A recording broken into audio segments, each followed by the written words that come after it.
హిందూ పురాణాలలో బ్రహ్మాండాన్ని కొన్ని లోకాలుగా విభజించారు. ఇవన్నీ విరాట్ పురుషుని శరీరంలోని అవయవాలుగా భావించారు. మహాభాగవతం 2వ స్కందంలో ఈ లోకాల గురించి వర్ణన ఉంది. మొత్తం 14 లోకాలని, వాటిలో ఊర్ధ్వలోకాలు అనగా భూమి నుంచి పైనున్నవి 7, అధోలోకాలు అనగా భూమి నుంచి కిందనున్నవి 7. ముందుగా ఊర్ధ్వలోకాలు చూద్దాం. అవి 7. 1 భూలోకం. ఇచ్చట స్వేదం అనగా చెమట నుంచి ఉద్భవించు పేళ్లు లేదా పేరులు, నల్లులు మొదలైనవి.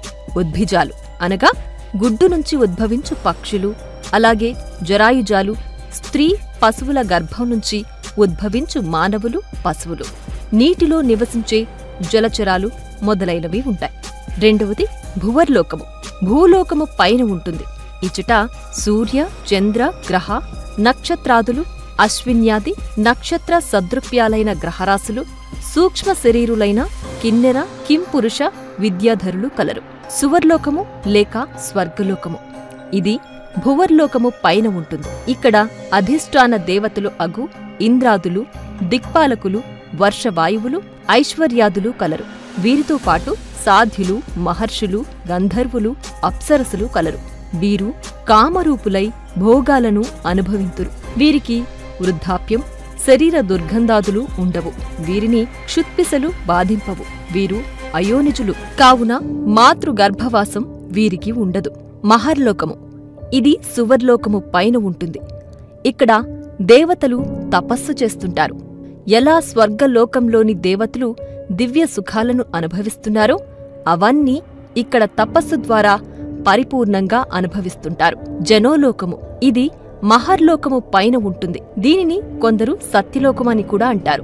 ఏ స్త్రీ భర్త మరణానంతరం సహగమనం చేస్తారో ఆమె పవిత్రశీల ప్రభావంతో ఆమె పతికి అన్య జన్మ ఉన్నప్పటికీ జన్మరాహిత్యం కలిగి సతీ పతులిరువురు ఈ జనలోకంలో సుఖశాంతులతో వర్ధిల్లురు. ఇక్కడ అయోనిజ దేవతలు కూడా తపమాచరిస్తుంటారు. తపోలోకము. ఇది జనోలోకము పైన ఉంటుంది. ఇది సనత్, సనక్, సనందన్ మరియు సనాతన్ అనే 4 కుమారుల నివాసం. వీళ్లు విష్ణుమూర్తి యొక్క మొదటి అవతారాలు. వీరు అమరత్వం కలిగి 5 సంవత్సరాల చిన్నపిల్లల రూపంలో ఉంటారు. వారు బ్రహ్మలోకానికి, మిగతా లోకాలకు సులభంగా వెళ్లివస్తారు. ఇక్కడ అయోనిజ దేవతలు కూడా నివసిస్తారు. పంచభూతాలు, పంచేంద్రియాలు వీరి అధీనంలో ఉంటాయి. కైలాసం, వైకుంఠం, మణిద్వీపం, స్కందలోకం ఇచ్చటనే కలవు. ఈ లోకం సర్వదా సుగంధ ద్రవ్యాలతో, సువాసనలతో, శాంతియుతంగా, సాంద్రానందంతో కూడి ఉంటుంది. భూలోకంలో ఎవరెవరు ఏ ఏ దేవతామూర్తులను ఉపాసిస్తారో ఆయా మూర్తుల రూపాలతో ఇక్కడ తపం ఆచరిస్తున్నారు. ఈ రీతిగా వారు కల్పాంత కాలం అక్కడనే ఉండి కర్మానుసారం భూలోకంలో తిరిగి జన్మించి మరలా పవిత్ర తపాలు ఆచరించి ఎప్పుడు మహాప్రళయంలో సర్వం లయమగునో అప్పుడు వీరు కూడా జన్మరాహిత్యం పొందుదురు. సత్యలోకం. ఇది తపోలోకము పైన ఉంటుంది. ఇక్కడ సృష్టికర్త అయిన హిరణ్య గర్భుడు బ్రహ్మ అను ఒక అధికారిక పురుషుడు ఆ పదవిని అనేకానేక కల్పాలనంతరం ఒక్కొక్కరు పొంది తమ ఆయువు తీరినంతనే బ్రహ్మంలో లయమవుతారు. ప్రస్తుత బ్రహ్మకు మొదటి అర్ధభాగం తీరినది. భావి బ్రహ్మ శ్రీ ఆంజనేయ స్వామి.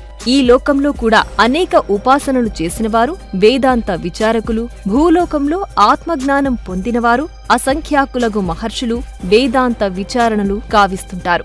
ఇప్పుడు భూలోకానికి కింద ఉండే అధోః లోకాల గురించి తెలుసుకుందాం. అవి 7.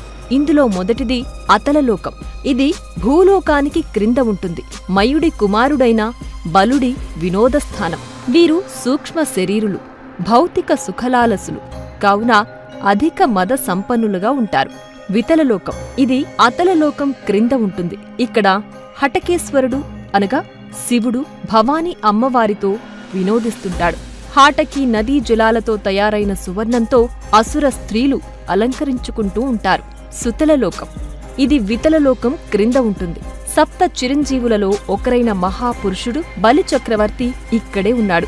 బలిచక్రవర్తి స్వర్గంలో ఉండే ఇంద్రుడు అనుభవించే భోగాల కన్నా ఎక్కువ భోగాలను అనుభవిస్తూ వైభవంగా పాలిస్తుంటాడు. తలాతలలోకం. ఇది సుతలలోకం క్రింద ఉంటుంది. ఇక్కడ యక్షులుంటారు. అలకానగర పరిపాలకుడు కుబేరుడు యక్షులకు రాజు. వీరు అన్ని లోకాలలో ఉన్న గుప్త నిధులను రక్షిస్తుంటారు.